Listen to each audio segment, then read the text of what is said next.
Is it time to rage? Is it time to rage?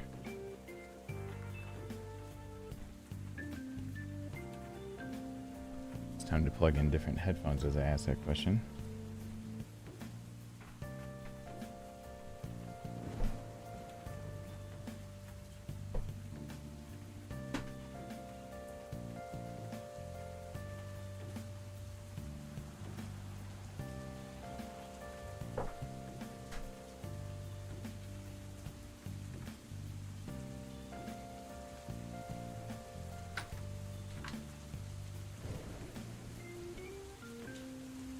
Alright, I'm putting in my actual earbuds for once. Once again, that's the things from a long time ago. That's Kim. I don't think that's just a price or something. I think that's a long time ago. I'm not quite sure who, but my actual studio buds. Putting those in because I don't feel like having headphones on. Should probably show my face though, right? I'm gonna show my face. Oh god, and I have to look over to Corey and Caitlin and just being like, oh, we're gonna be keep blah, blah, blah, blah, blah. I'm happy for you guys. Don't let's never misconstrue that one. It's just sitting over there being like, the cuteness overload decided to show. That's and they managed to pull it off once again. Once again they got it.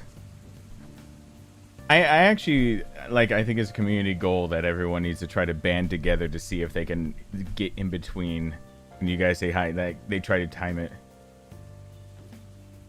Alright.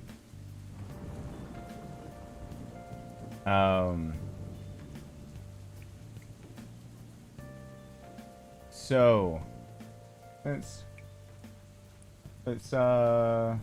stop this music and have you guys see me as I say that. And why this game won? Wait. Yay, 8-bit music. Holy smokes. I gotta turn it down even for myself.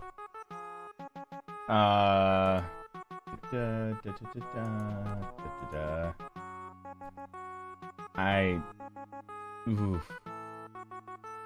Where's the okay, I heard Persona still for a second there. Did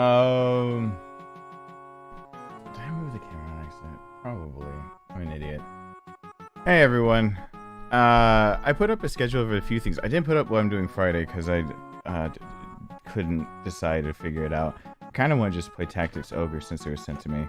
And tomorrow is an episodic game, and now I have the ability on YouTube to edit videos that are really, really long to make them normal static videos. So a few things have changed on my side. And hi everyone. I have a few things to be able to talk about. I'm probably not going very long tonight though, not very, very long. Given that I'm supposedly still needing to take it easier, kind of. Since my guts won't stay inside of me, I think. Oh, thanks. I don't know if it's technically a new hair, but my hair faded on the sides. It's fading to the blue that's left, I guess. I don't have it. Mercedes put the zigzag in the side of my head. Let me say hi to a few people though. I'm seeing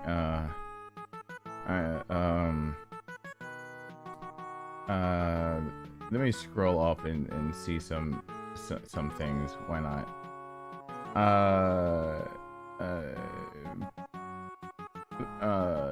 Okay. I will start off with the first Navis I see. Caitlin and Corey. Berlin. Paige, Mike, Shadow, Jeffrey. There is a predicted timeline on Fears to Fathom for each episode that's out. If you want an idea of how long they run. Yeah, that would actually be a good thing if you could send that to me, because I don't know how many to schedule for tomorrow. how many parts, because I'm gonna treat it like the same thing before I pause everything, and then just do it at the end so I can cut it off and do an outro and everything.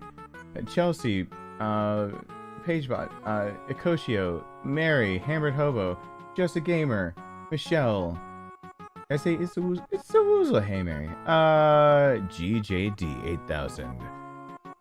The Smoky Mountains. I love. Gatlinburg is probably my favorite place ever to decompress. I haven't been able to go there in way too long, but Gatlinburg, when I was 16, random real story time. When I was 16, hey, thank you, Skull King, for so long, and you got the 12-month shield. Look at you being all fly. I have played Resident Evil 2 PS1 before. Hey, Manus Addict. Can't stay long, have working at AM, but want to show support. Thank you for that. I appreciate that. I really do. Did I say Skull King Kale? Okay. What was I saying? Okay. Did I have a story? Did I say I was? Oh yeah. So someone's talking about like the being up in. There it is. It popped up. I get a 5 in the fish. That's words I didn't think I'd ever say ever. Can I mention ever again? Oh, it didn't play 5 in the fish net. Can't stay too long. Have to work in the AM. He cut off the very beginning wanted to show my support. Good to see you back streaming again. Smiley face. I appreciate that. And Christopher Akuna Matata. Thank you. I appreciate. I'm sorry that super chats don't show up on that bar. We've all seen what happened when I put super chats on that bar. The bar decides that I've made millions of dollars and that I can retire. When I will say a quick story. When I was young, I've probably told it before. I was 16 and I was overwhelmed. I had a license. I hadn't had it for long, and I told my dad that I needed to get away, and that even school was overwhelming. It was a Thursday night. I had school on Friday.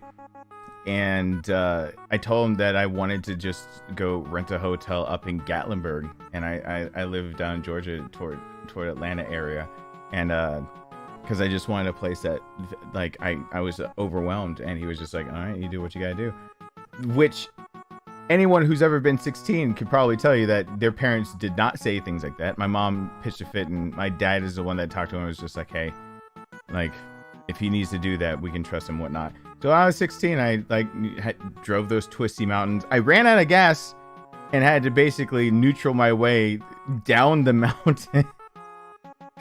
I forgot to fill all the way, and then at the very bottom of the way that I used to get to Gatlinburg, that gas station was down, and I barely on fumes got to the gas station I needed to. And then I rented a place above got a hotel above the Pizza Hut. That was there. I mean, we're talking about decades ago. But yeah, I think it was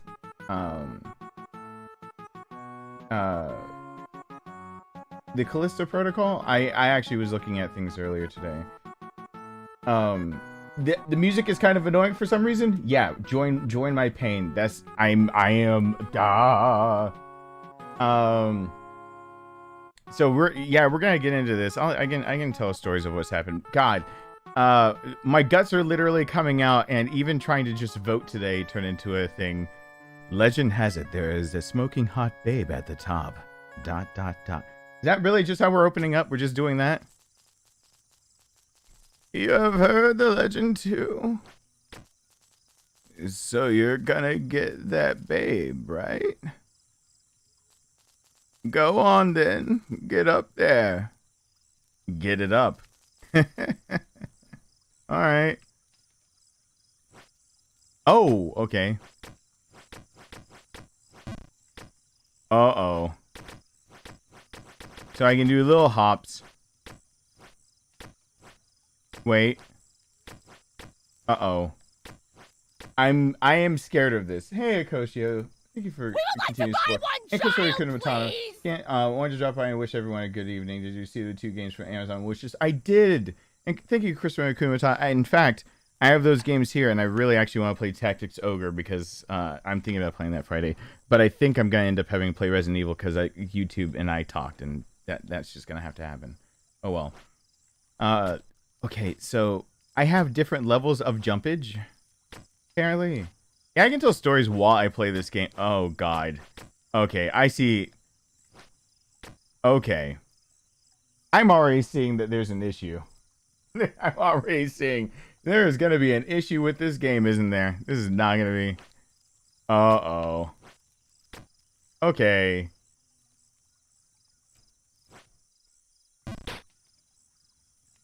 Okay. Okay. Well. Uh-oh. Uh-oh.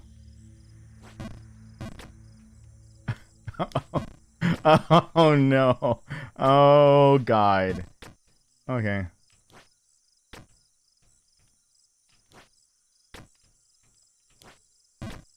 Okay, what's up here? Wait, what?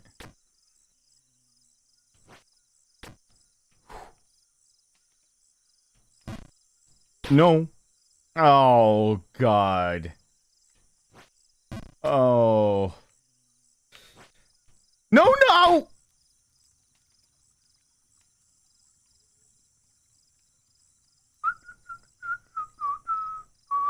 Alright. It's fine. Everything's fine. Everything's fine. I got this. We're gonna be at this for a while. I can tell stories though while I'm doing this. I have things pause for a moment just so I can.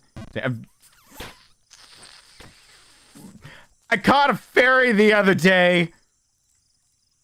All right, fantastic story. You want a peek? Does he want me seeing his pants? Too bad. Oh, you're dead to me, dude. Okay. So this game was designed to be a rage game, but I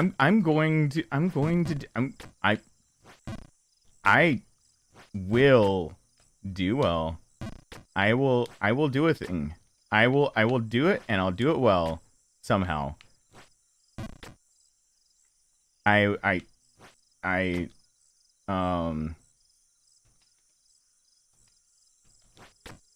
Ooh. Okay. Okay.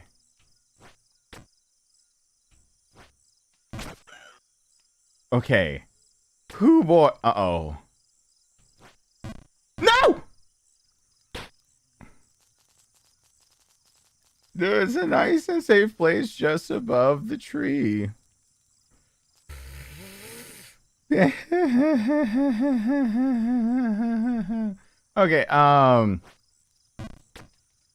so I did try to make sure that I schedule enough streams for everyone to do a thing, so people know what's going on. I didn't put up an official schedule, but I sat down and tried to get a few fucking things scheduled, and so everyone knows what's happening except for Friday. I haven't put that up because I didn't know exactly how that was going yet. No. We're not doing that. Alright. No.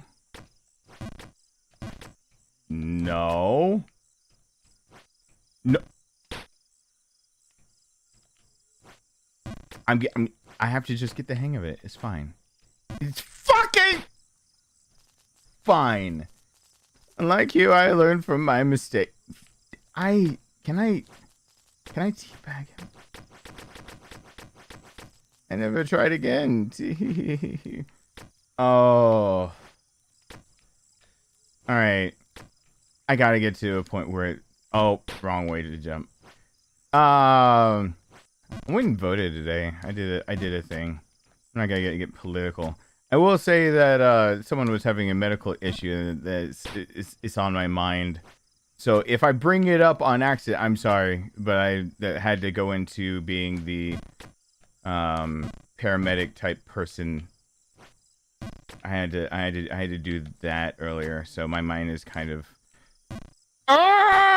in a place where I still hope to get a glance of her. How old is this hot babe then? A man can dream.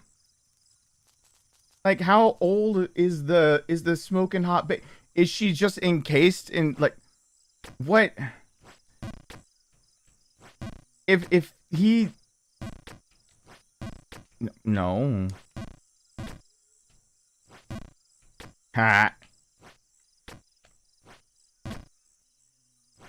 Alright, hold on.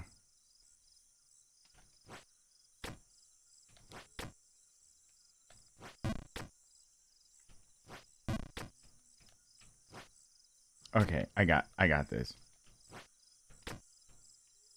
I almost did not have this.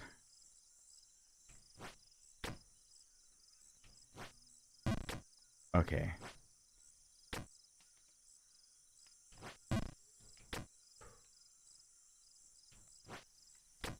Okay. Uh Also, I haven't. I meant to be on here more. My guts are not staying inside of me. I most likely have a herniation. Right. An umbilical herniation.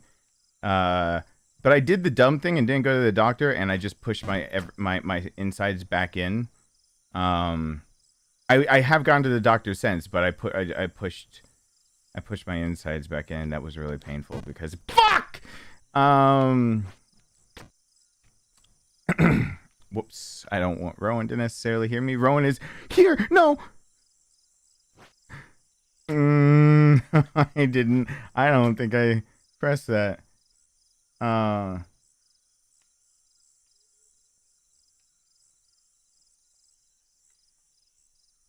got this. No. my hubris. No. I saw the platform that should be there.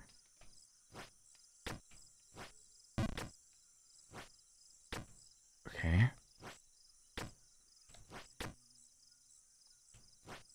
Okay.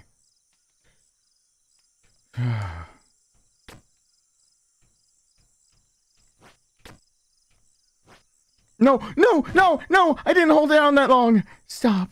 Let me just back up. Just let me have a taste. Just let me have a taste. Okay. No. No, no, no, no, no, no, no!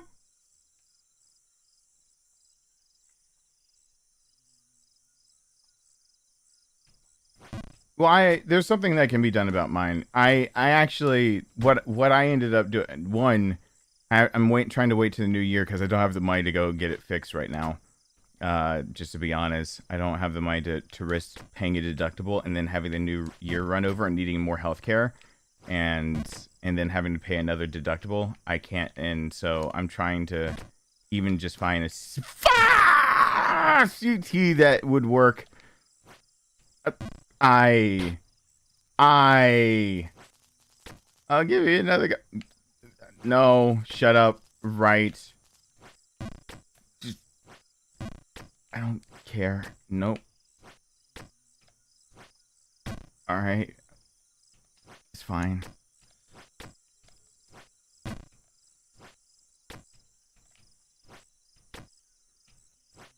Okay. Oh.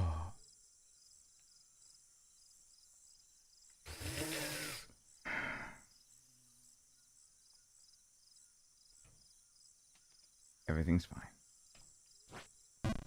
Okay.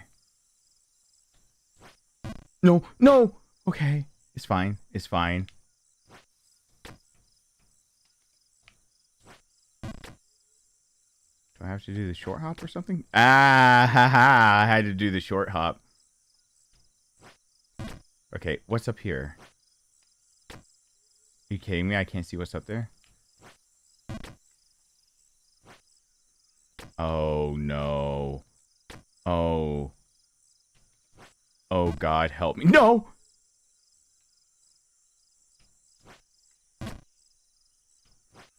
Okay. This is... No, no, no, no! Ah!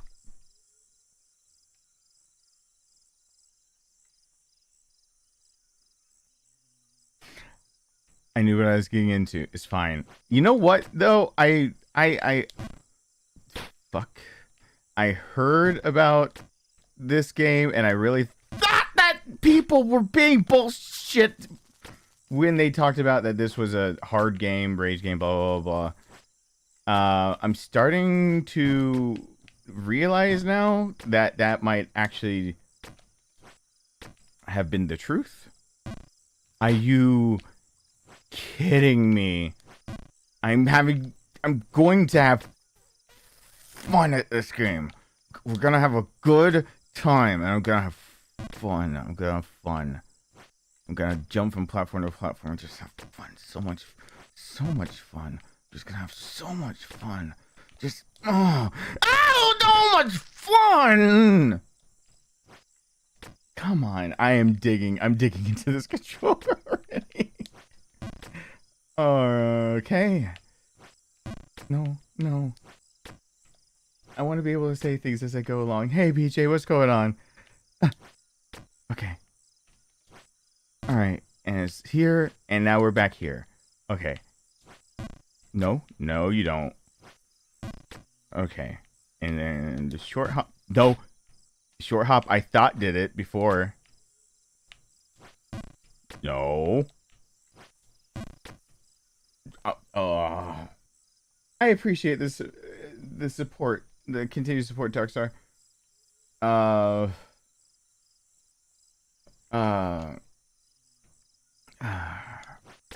Okay. Do I? Where are the can I?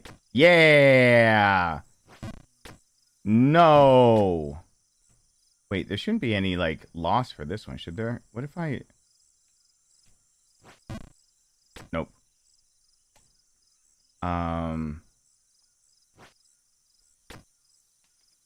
Okay.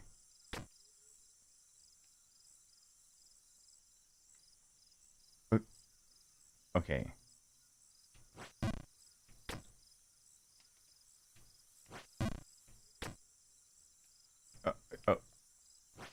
Can I? No. Oh.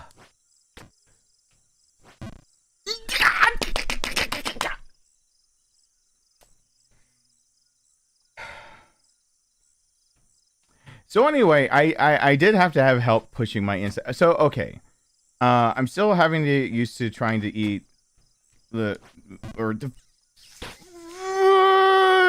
my diet is getting all screwed up. My nutrition. I hope you burn in your fire, old man. Shut up. Don't tell me to give up. I don't give up so easy. I just started. I don't need that kind of sass. Don't bring that kind of negative energy up in here. I can do this. I'm a champion. I'm a warrior. I can do this. I did the same thing.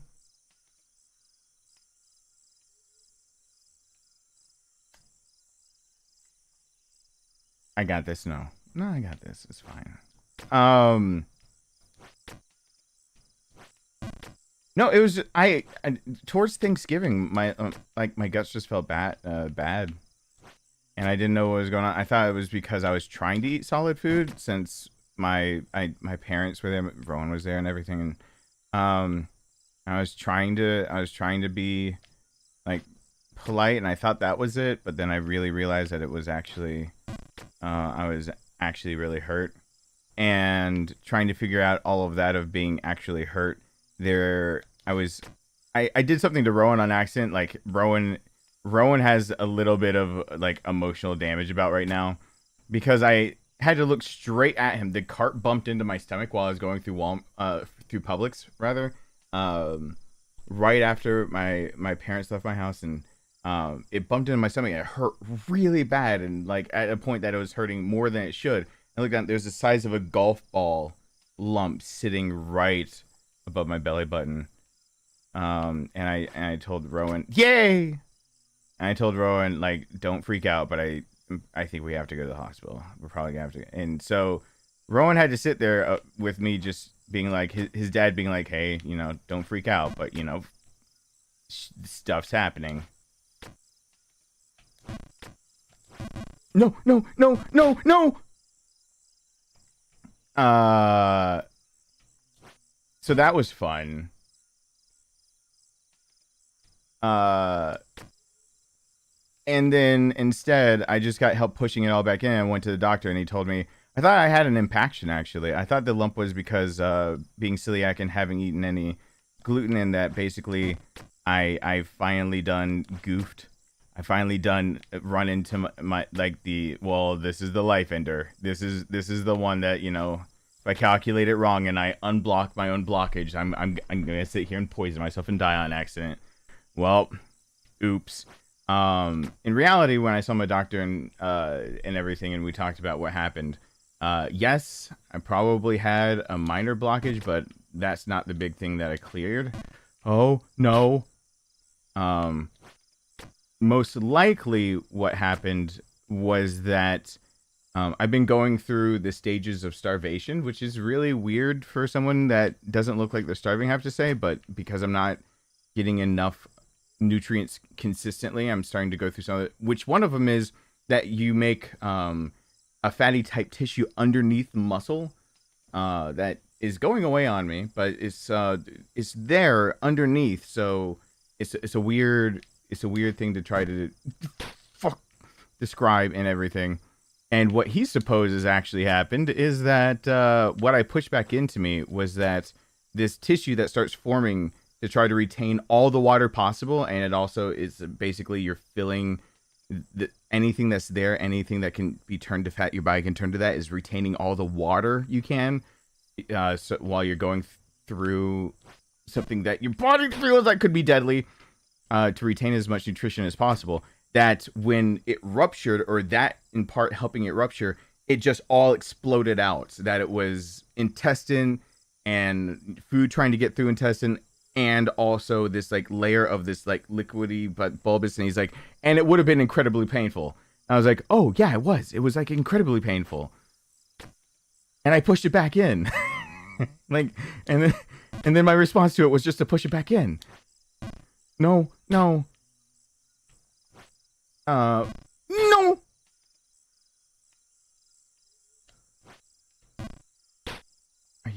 you kidding me? No. Oh, how I have fallen already. No. Oh. Why did I choose this game? Why did I do this? Why did I think this was a good idea? Why did I think this was a good idea? This was not a good idea. God! I already paid for it though, so I don't care. I'm playing it. I'm gonna see something. I wonder how far this game can make you fall. Like, I don't want to particularly find out, but I wonder how douchey the game can actually be. No. Thank you for being here for so long, Michael. Jump into chat. I'm joking. Oh my god. Oh god. Oh. No, I overshot it again. It's hard to know how long you have to hold it. It's hard to know. This is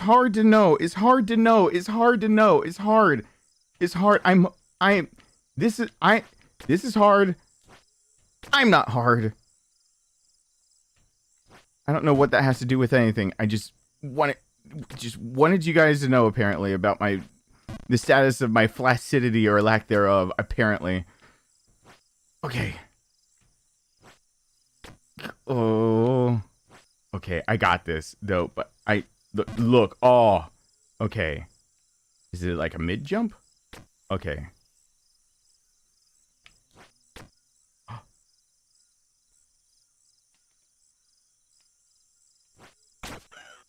Ah! Okay. I think I got this. Okay. Okay.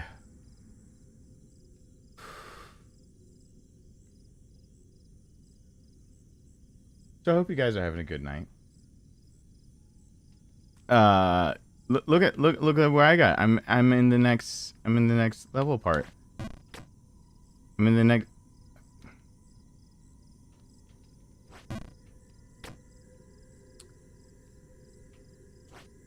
No.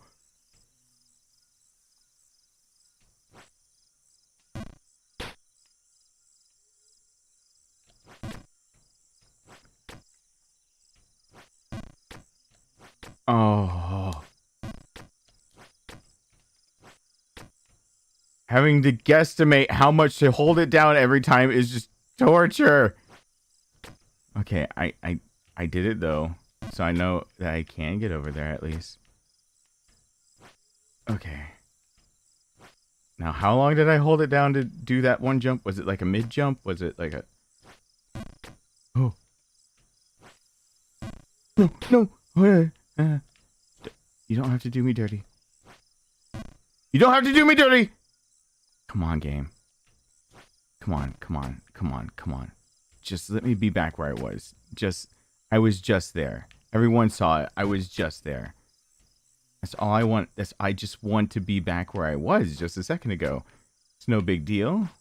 We don't have to punish me too hard for one simple error.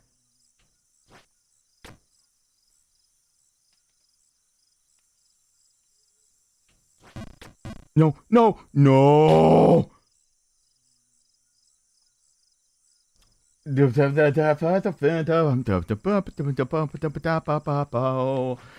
I looked over and I jumped a little too far. Hey, Kennesaw, what's going on? We would like to buy one child, please! If there is a sequel to Sekiro coming out, wait.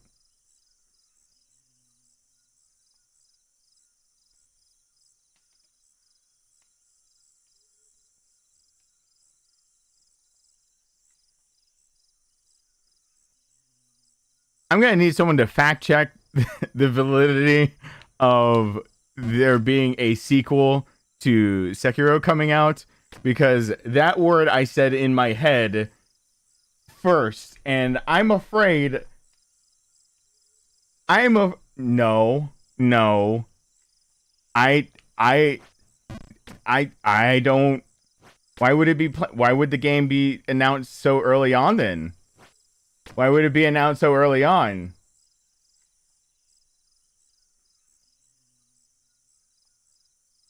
No. No! No! Oh.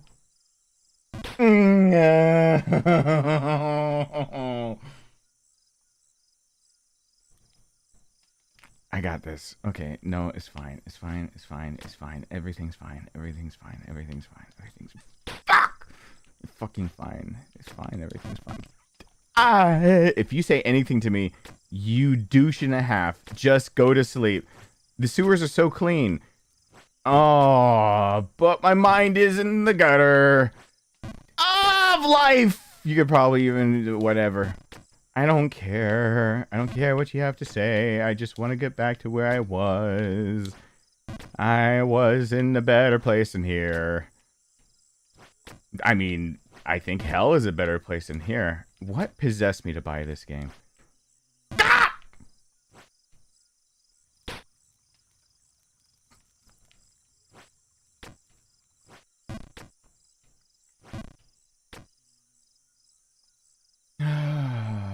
You see nothing? Hey, sarcasm. Wait, there's the real Akira. There's William. Hi, people. Okay. Okay.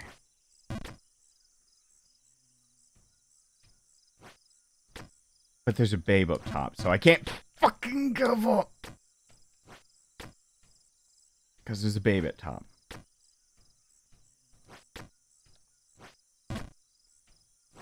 I have to get the babe. I want my baby back, baby back. Did I ever have her? can't say I want her back if I never had her, do it, can I? I have to obtain her. Does that mean something of equal value must be lost to obtain her?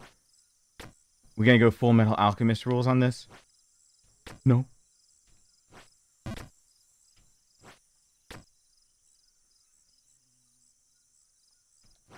No, no, no, no, no, no, no.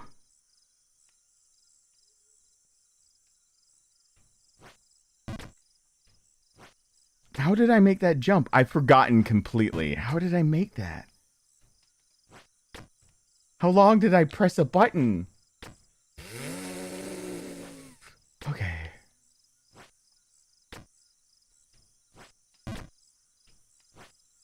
No, no, you don't. Don't drop me like that. Don't. Just don't. Don't. We don't need to do that. We don't need to do that to me. I don't deserve that.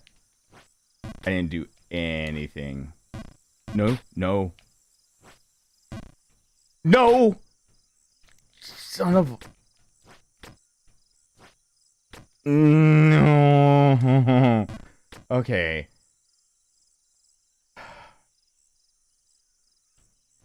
I got this, though. I got this. I was at the sewers. I saw the sewers. There's another level. No, why?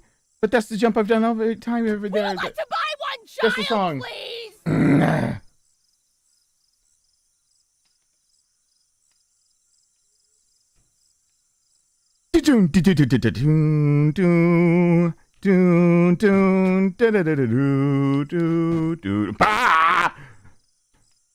fine. Can screaming make a hernia worse? I should Google that. I'm pretty sure I know the answer to that, but it's, you know, it's no biggie. Speaking of which, oh no, no, no. Thank you.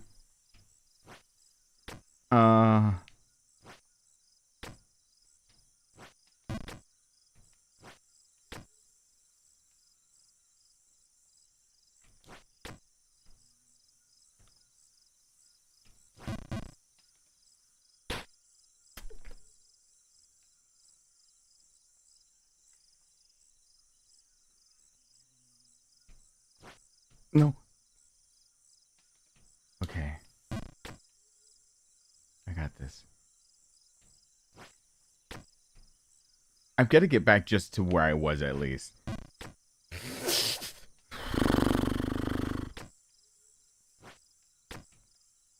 No, no, no! I saw that I hit it at the wrong second.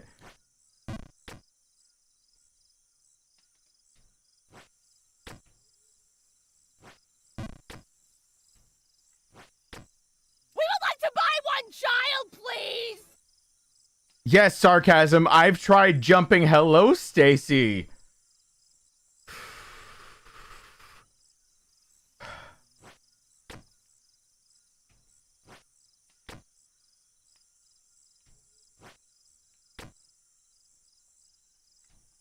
No, no, no, no. Ah.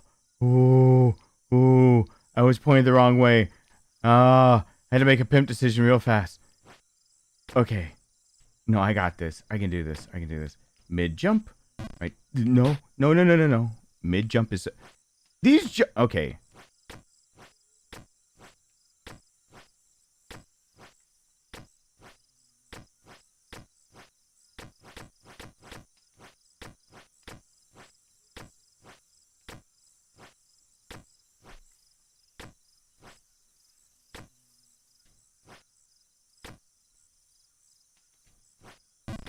Okay.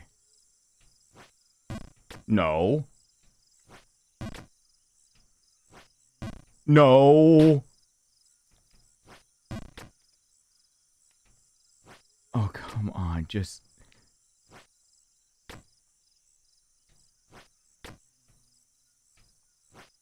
No. You stupid. Why are you jumping with armor on?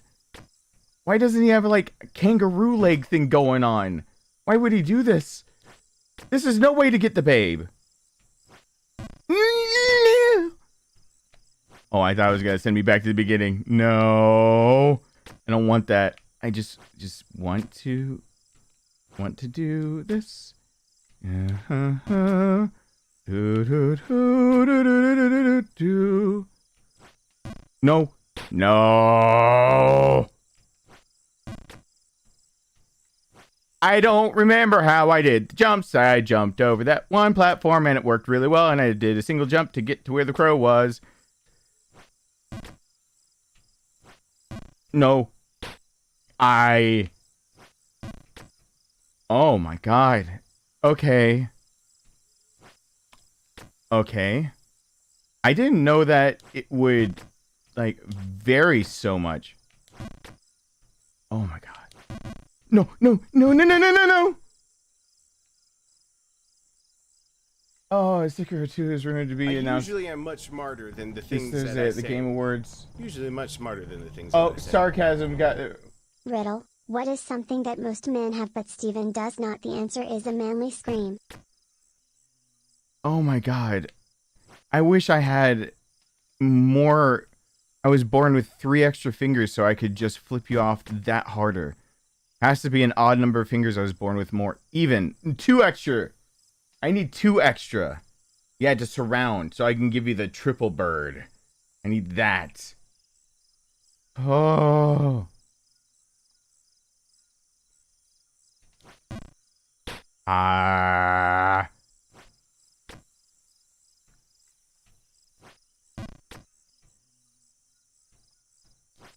No.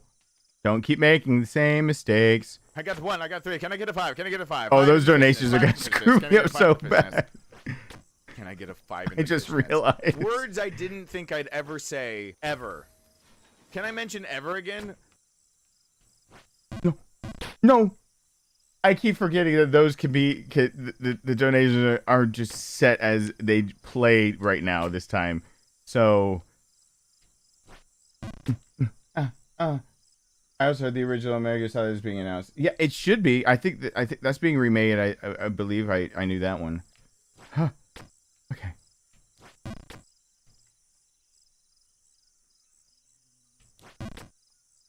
Oh god. Ah! Oh! Oh! Oh! Oh! Oh! Oh! Oh!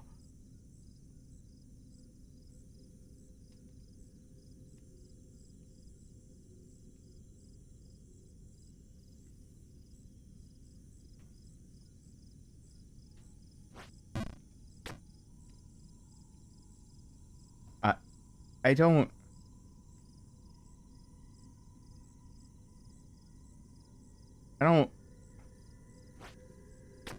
like...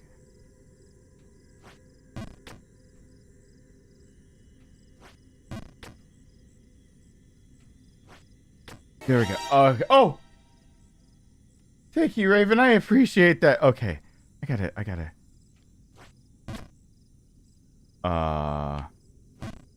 Okay.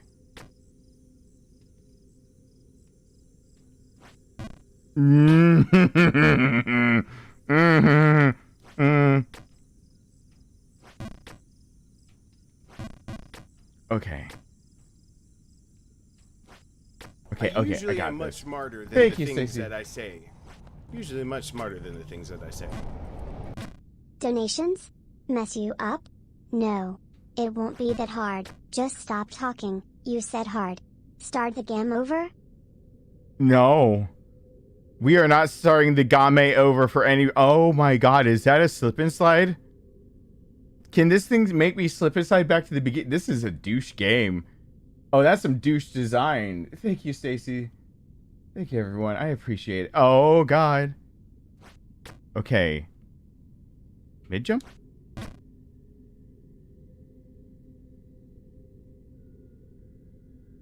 How the fuck? No, no, no, no!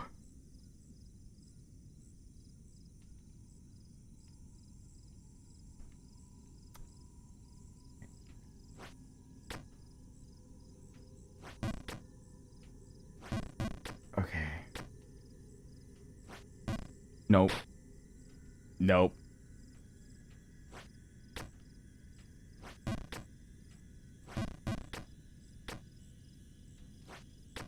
Okay.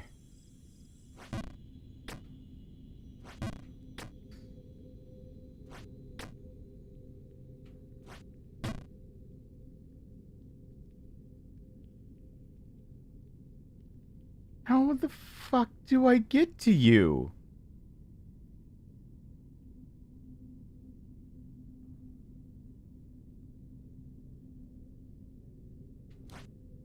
Oh.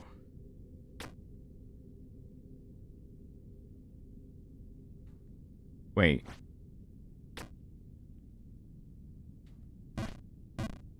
No!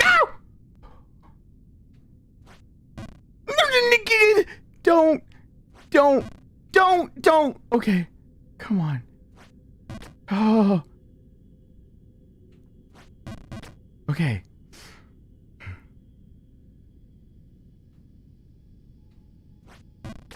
Okay. Is that a full jump? What do I...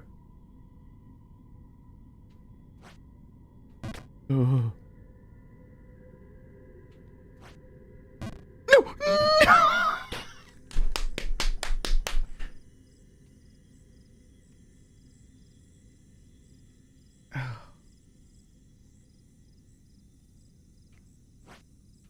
Oh!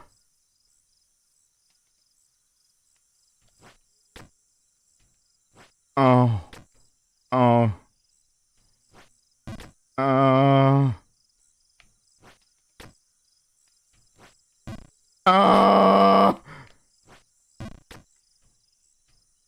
Oh. Alright, I can do this. I can do this. I can do this. I can do this. It's just a bunch of half jumps, basically.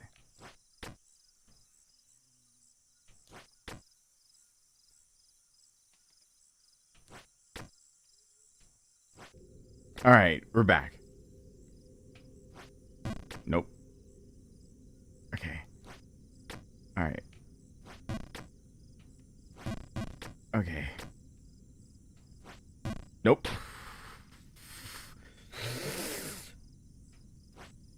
Okay. No, how did I the first time? No, I hate this part the most. Of all the parts, I hated you most. It's like the backwards Wizard of Oz. Of all things I love you most. No, screw you. I hate this part. No, not a full jump. Why did I do that? Just land back there. Thank you. Just land safely. Okay. But I can't, like, memorize how long I hold a button down. Because it's how long you hold the button down. There's, like, 4 different jump variations. Huh? Huh? Huh? Huh? Less button.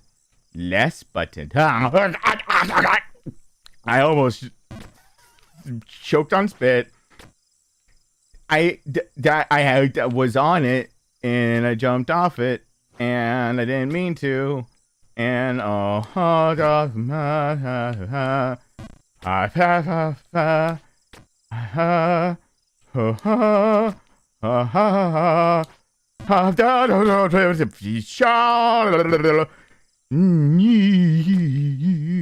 please make it. Could you please make it? Oh, please, make my head havoc. Please just get back to where I once was. I need to start from there.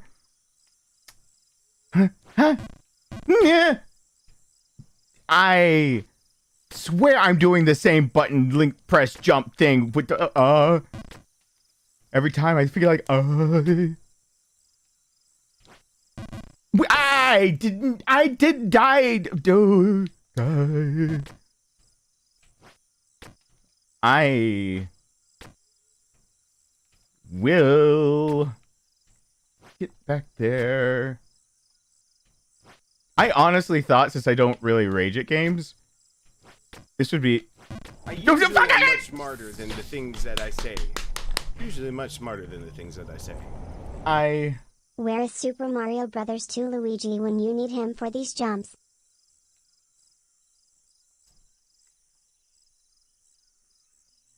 So well timed. So well timed, Michael. So well timed. That popped in my ear the exact moment doing it. Is it synced correctly that you saw it, that everyone gets to see it the way I tried to make sure everything was synced properly, that you would hear it at the same time I would. Oh, you nailed it. You found the magic. You got the Krabby Patty secret formula kind of timing there. No.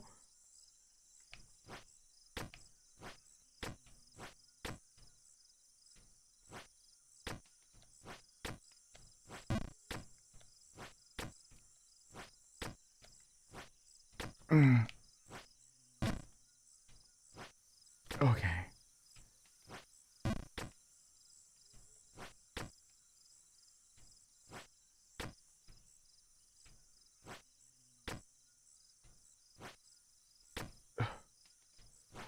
No. Wait, what do I do from here? No, that's not the answer.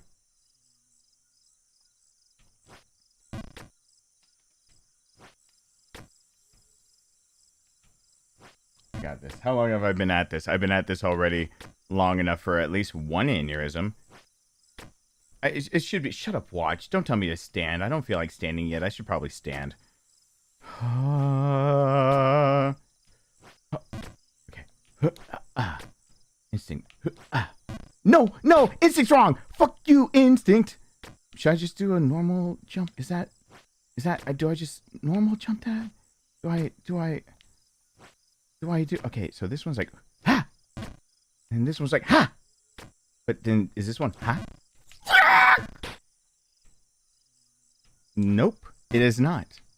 The answer might surprise you.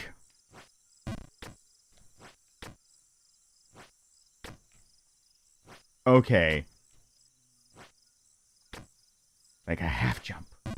And then like a half jump. No, not that half jump. Half, like, not, that's too much half. Half in between those two halves is the half.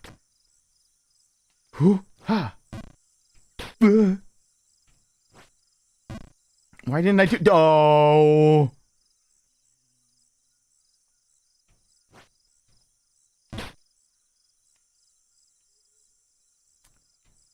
Why did the sewers have to do me dirty? Why in every game that there's sewers do they do me dirty? And don't tell me because it's sewers. I don't care. I know. Shut up. No, I jumped too much. Okay, I got this. I can't be just stuck at the beginning the whole damn time.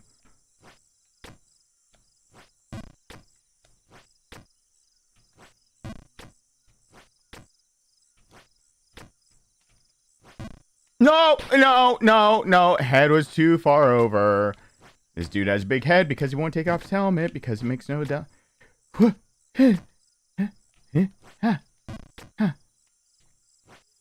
I have a big head because I'm wearing a brain helmet. My cranium helmet. Oh. Do it. Okay. I don't know timings here. I don't, and I'm trying.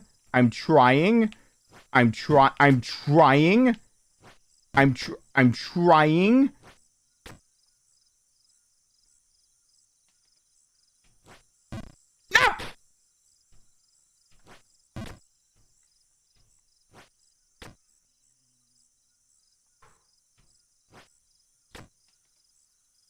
Okay.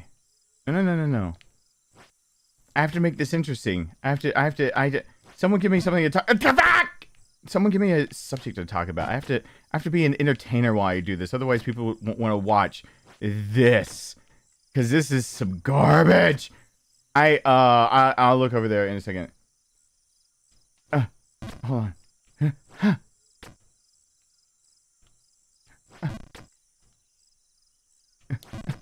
Okay.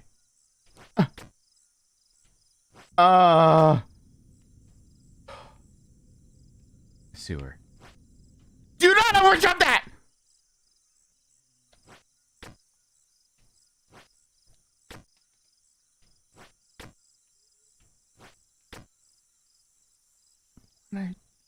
just fucking say?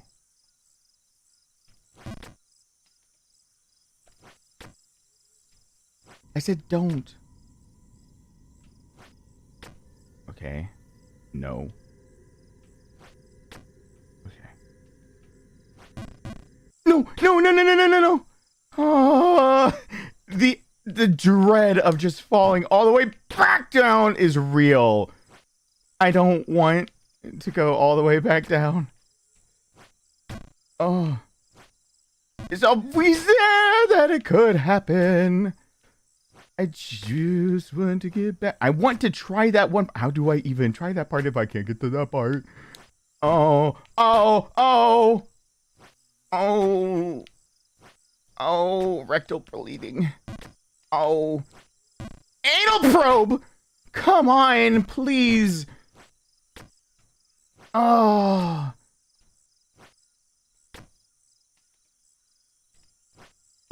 Oh. No! Come on. Come on. Come on. Come on. Okay. Ha. No. Ah. I am not making noises up, by the way. I don't know what's coming out of my mouth. I should probably just mute the microphone because I'm not a good commentator about right now. Why do you just butt into the bed? I just get ready to the wall. I just went into the wall. I just don't even. I'm not gonna use my hands. My hands are there for decoration. Decoration. My hands are there for decoration. I wear armor to make myself healthy. Oh, I got spring boots.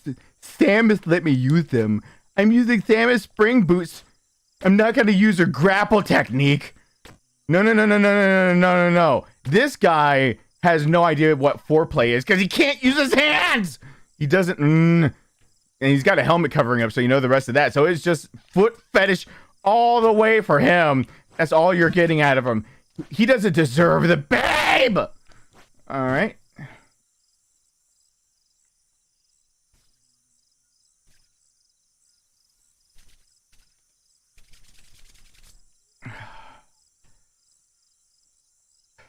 I got this. All right.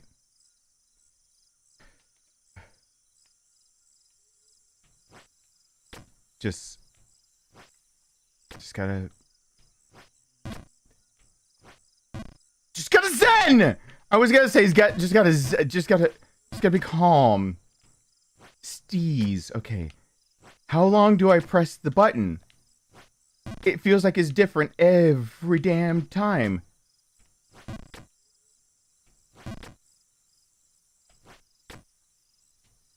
Oh. Fuck you. Fuck you.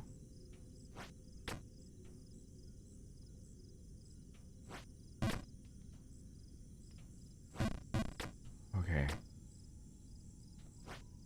Okay. Okay.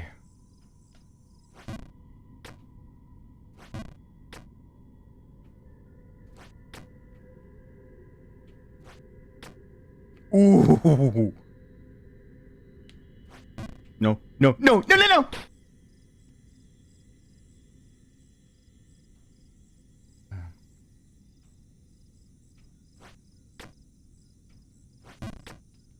Ooh, not that bounce. I don't want that bounce.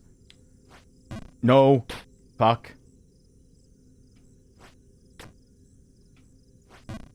No. Bullshit. Ah. Bullshit. Bullshit. Boop, ba-da, ba, ba, boop, ba-da-da-da. Ah. Bullshit.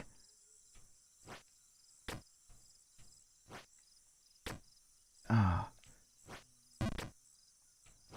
No, I know I jump. I'm dull. No. Stop face plant. Your face is the worst part to try. He has on armor. Protect yourself. This is not what. No, I jumped too much. This is not what she. It's like, oh, I'm gonna go get the babe. I better wear protection. Dumbass. Like, stop!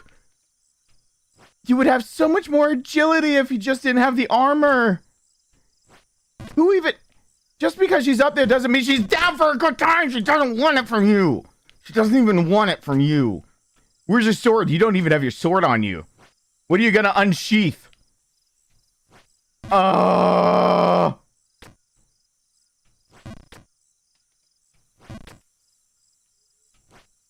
Okay.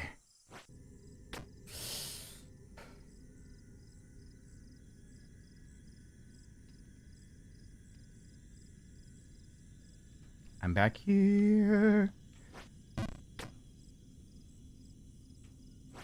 No, I knew I did that. I knew it the second I did it. Oh, I felt it. I felt it in my fingertips, which is the correct place to feel it since that's where I'm pressing the buttons. I felt it there. I felt it mostly there. The majority of it was there. I think I got the jumps down for that now, though, to get back. Okay.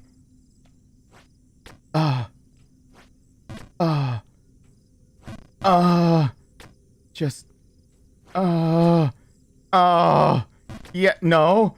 Oh, yeah, let's do it. Oh, yeah. Oh, it's that good stuff. Medium. Oh, medium. Oh, medium. Oh. All right, I got it. I got it. No. No.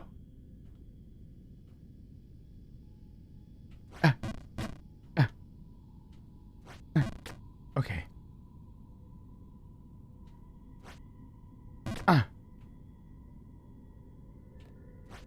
No. I hit the top last time. No.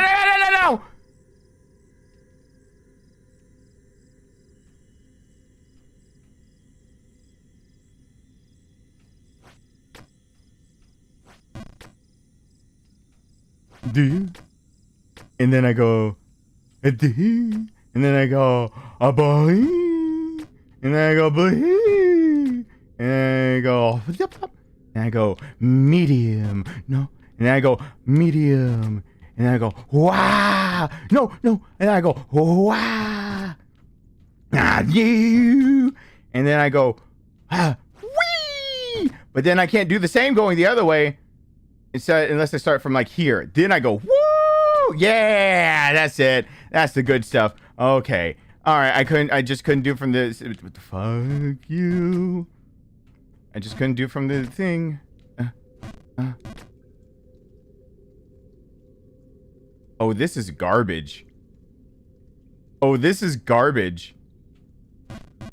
Oh, this is garbage.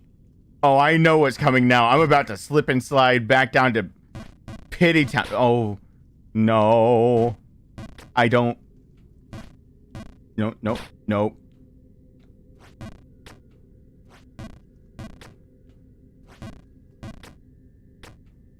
Oh, mac and cheese sounds. Come on. Just, okay.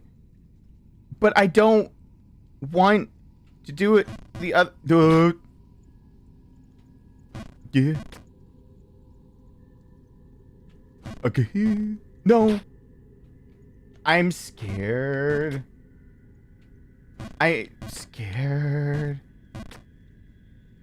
If I over jump this is not even going to be this is not a good, okay.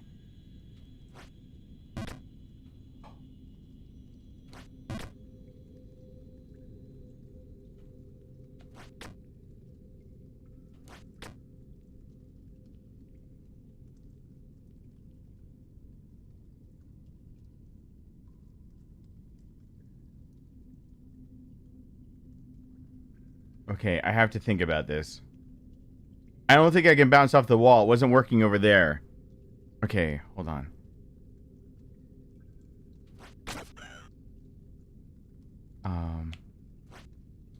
Yeah!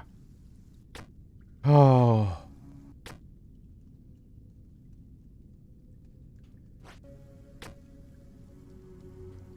Oh. Oh, there's still a slide on the left side. Okay. I'm making progress.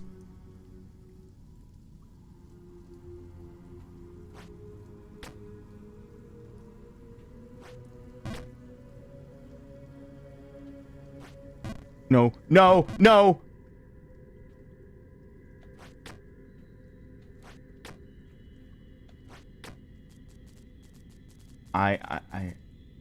Is it her? Oh, there's someone alive in there? Well, goodbye, dude. Good luck with that. You ain't my problem today. Okay. Where are we even? Wait, what am I stuck in? What? What?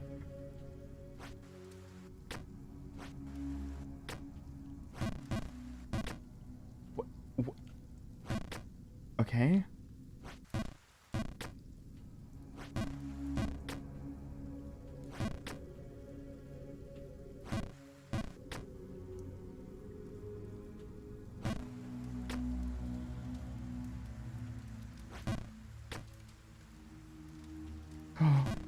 No, no, no. Oh. Such garbanzo beans. No, no, I can't do it. Duh.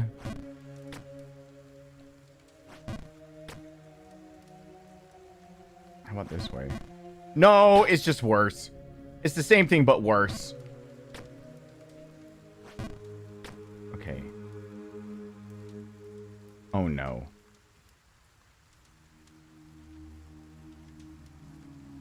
I think I see the proper spacing. I think it's here. Oh, I hate it. I hate it so much. No, no. Come on.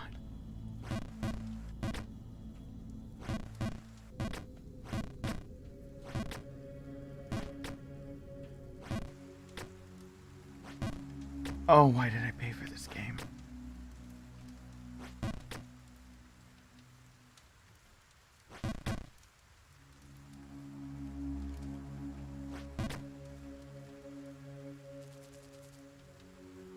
Jumper's poem. I don't care. I don't know where anything is. Fuck.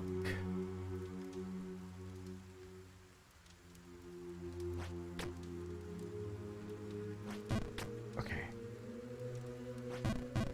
No, no, no. No. No, that's not the right.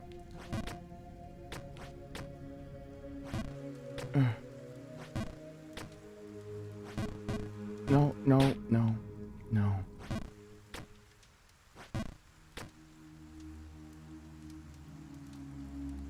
What if I gotta change my trajectory, right? I'm booping that. But I don't want to boop it. Because the other side is dangerous. Dangerous. That side is so danger. Fuck.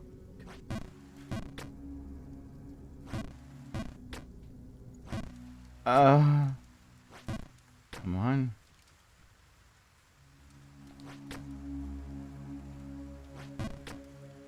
Okay. No. I thought it was a full jump for that. Oh. Oh. Okay.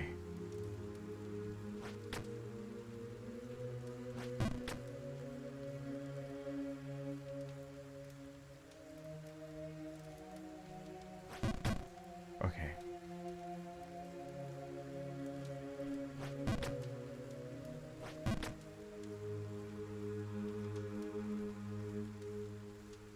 No, no, no, no, no, no! Why did I just walk off the side? That was a... No! Okay. I am sorry? Is this how I usually get up there? Now I'm confused. Now I'm scared. I fear.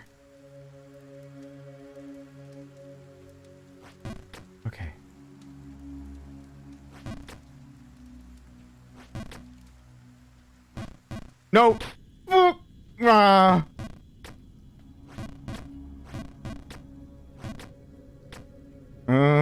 Okay. Okay. Ooh.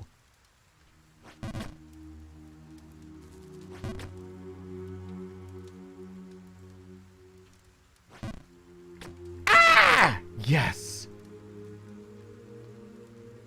No. There's no fucking way.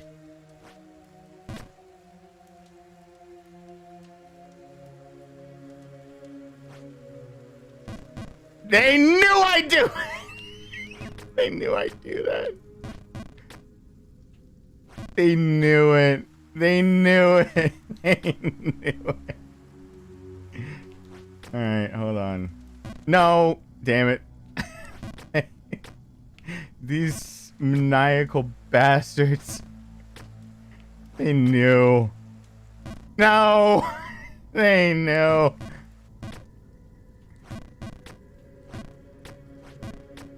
No.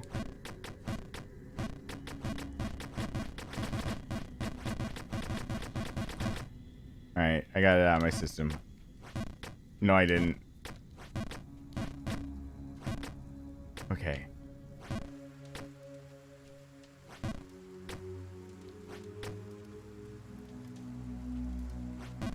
Okay.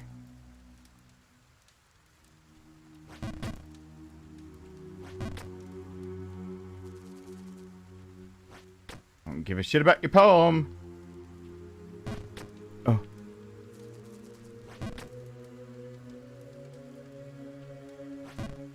Oh.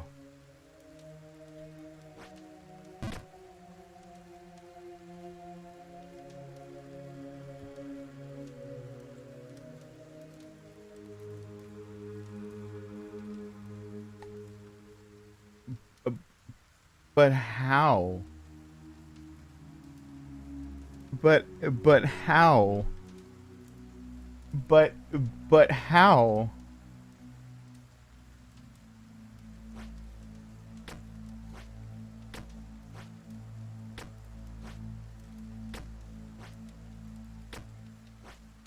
Okay.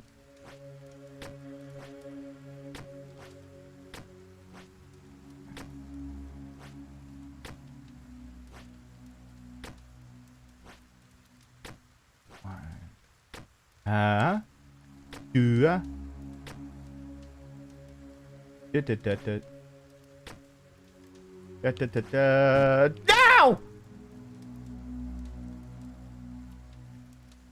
No! Do I dare? Do I dare? Dare I?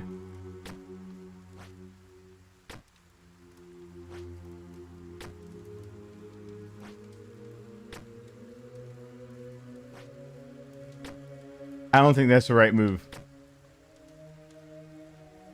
Part of me is saying don't. No. No. Okay, but that's not the biggest deal. I can get back to there now, kind of. I'm getting better with that.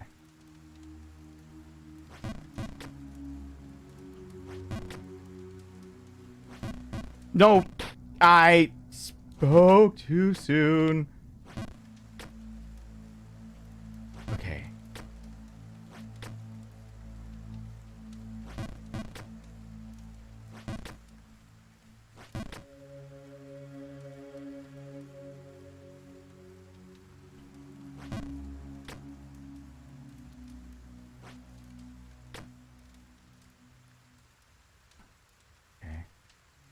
But what if I do this? Oh. Oh. Oh. Half jump. Oh. Oh. Oh. Oh. Oh. Oh. Oh. Oh. Oh. Oh. Oh. Oh. No. No. Come on. Oh, God. Okay. Half jump. How the ever? No. No. No. No. There's got to be another way. No. No, no, that's not okay. That's bullshit. That's not okay. I know what it wants me to do. I know what you want me to do, game. Game, I know what you want me to do. I know what you want me to do. I don't want to do that. I don't want to do that. I don't want to do that. I will do anything else I can before it comes to that. I will, no, I can't, can I? I can't. There's just nothing I can do. No, no, no. Half jump. Oh. Okay.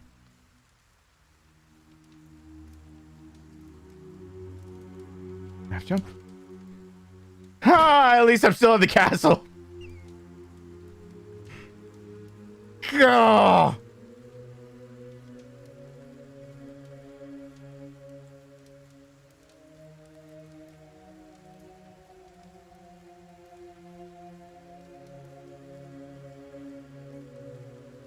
How did I don't remember how I got up there. I don't remember. I don't remember what I did. Oh no. I feel like I'm just lining myself up for pain.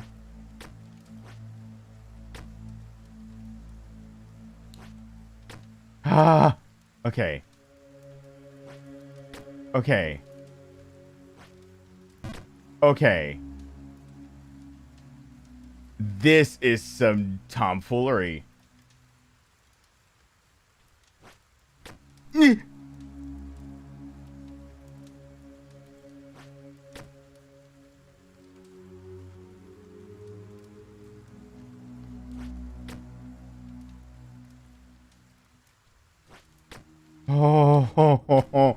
Oh, it's more open. Oh, I love the open floor plan that I'm jumping into. Oh my god. Oh my god, why? Why? Why?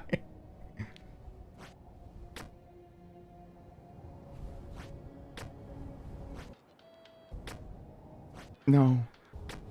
I don't.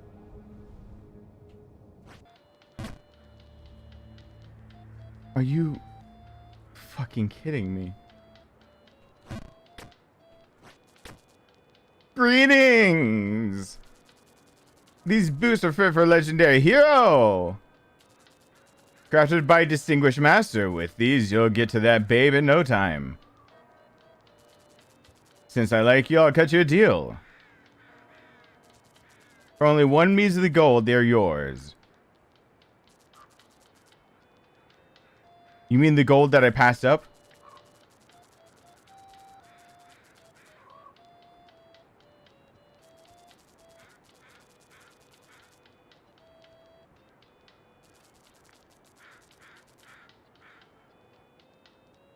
The gold piece on the left, that was a danger to get.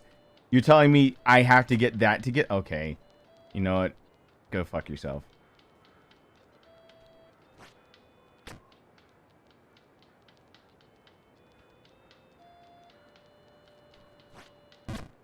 Alright. Oh. Oh, this does not seem okay.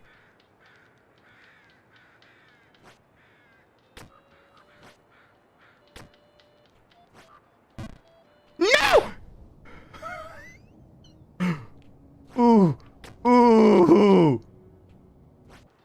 Ooh.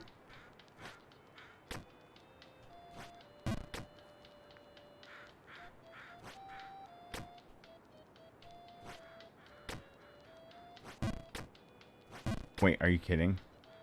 I don't remember what it looks like up there. No! No! No! No! No! Oh.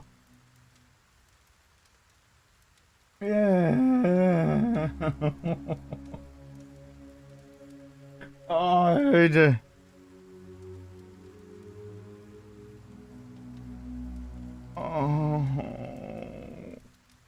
oh.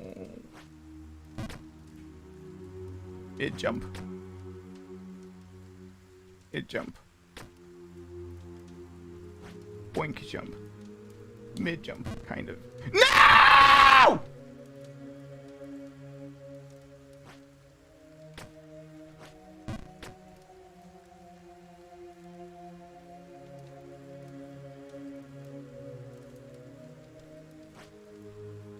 Oh, oh, oh. There's the gold piece. There it is. There it is. I know where it is. I know where it is. But what will it cost me?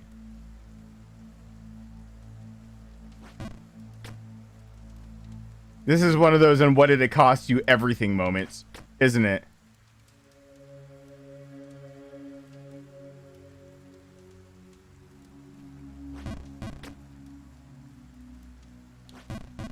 No.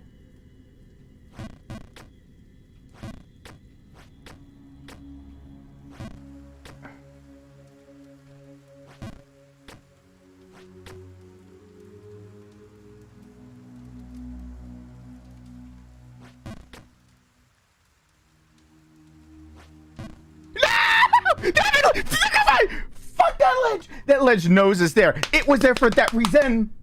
I knocked my monitor off of being on again. What am I doing? What power cord is getting hit every time I do that? What is getting hit?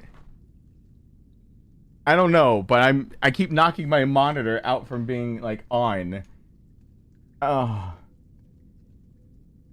Oh.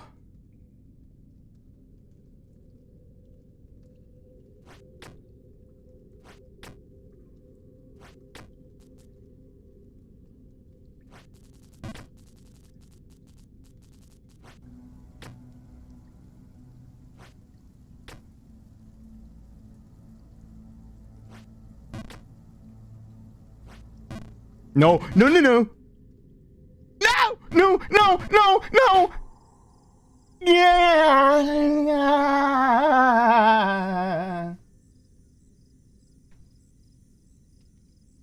Wacky waving and playroll, I'm playing two band. Wacky waving and playroll, I'm playing two band.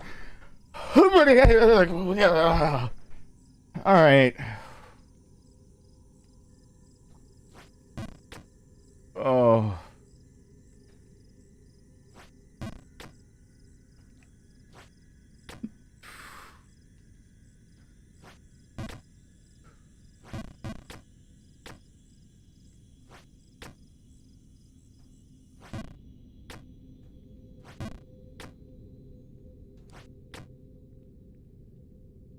Medium?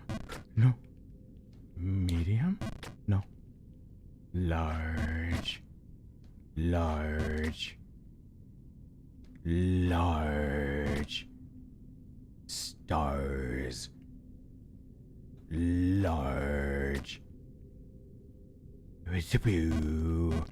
And then blue. And a blue. And a blue. And then medium. And then medium, and then small, and then small, small, and then large, and then large, and then large, and then kind of large, and then I assume large. I assumed wrong. I forgot. God, no! I do not slip it down. Flag. Lube. Why is there so much lube? Who is flushing so much petroleum down the sewers? Damn it. Stop. You're going to clog the drain. You're not supposed to do that. It will ruin your septic system and clog the sewers. There's no good... Ah!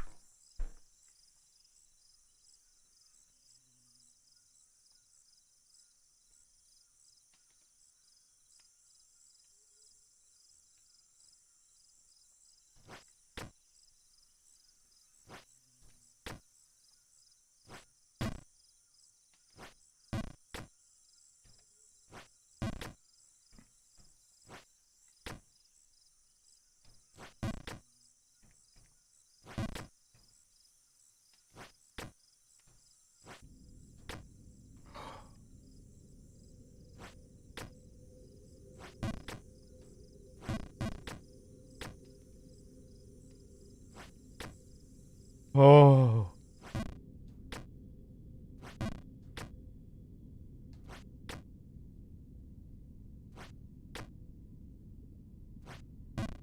No.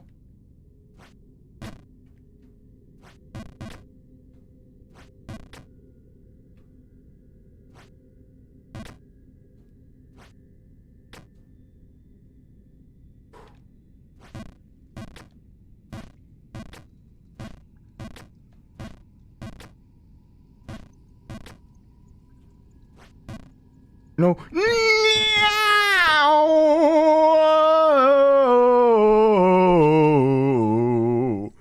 Oh, I'm starting from here. But no, I'm starting from here again. I'm climbing in the trees. I'm climbing the trees. Climbing the trees again. I'm climbing the trees. I'm climbing the trees. That's what I'm doing. Better not sneeze. Oh my god, what happens if you sneeze in armor? No! Come on. I haven't seen greenery in so long. No. I can't lose it now. I can't lose it now. Oh, I have so much to lose. So much brain ready to escape. It wants to slither out. No, I'm not a Gryffindor. I'm a Slytherin. Cause my brain wants to slither in and then slither right back out. Slither I.O. I have to gain balls to possess them. Golden balls, Dragon Ball. I would wish. Well, one of my wishes is to beat the game and to be perfect at it and not have to worry about it. Don't worry about it. I'll worry about the rest of the wishes later. I'm sure everyone will understand. What am I even talking about? No!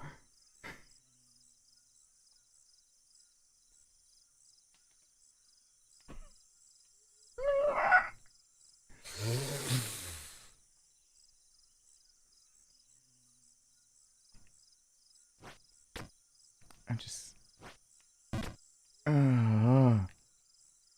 it's fine. Everything is fine. Everything is...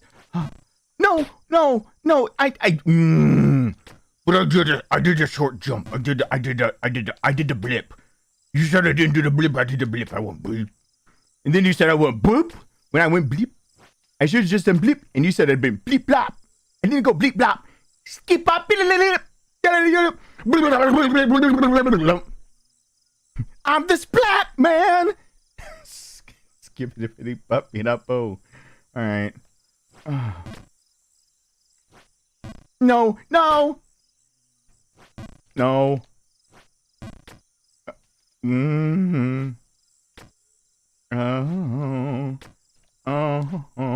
My now. Why did she go up there? She never skipped leg day. If I'm saving someone up there, oh my god. She's got her thighs can crack walnuts just by staring them down. Like, oh my, like, oh, whoa. What if her nickname is the Nutcracker? No, that armor won't protect you, dude. Dude, the armor's not gonna protect you against her thighs. I'm fine. All right. Medium jump. That was medium. I didn't order a large. I ordered a medium. Medium. And then I go medium. And I go back here, medium. I go, medium. Yeah, back in the middle for that medium. I'm the splat man.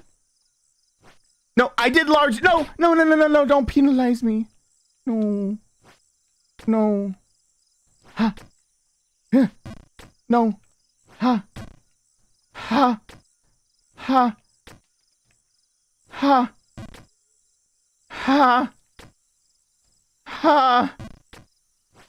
No! I did the thing you wanted me to do. I did it a different way before and you said no. And then I did it the way you wanted me and you said no. There's just no pleasing you, is there? Oh my god. Jesus.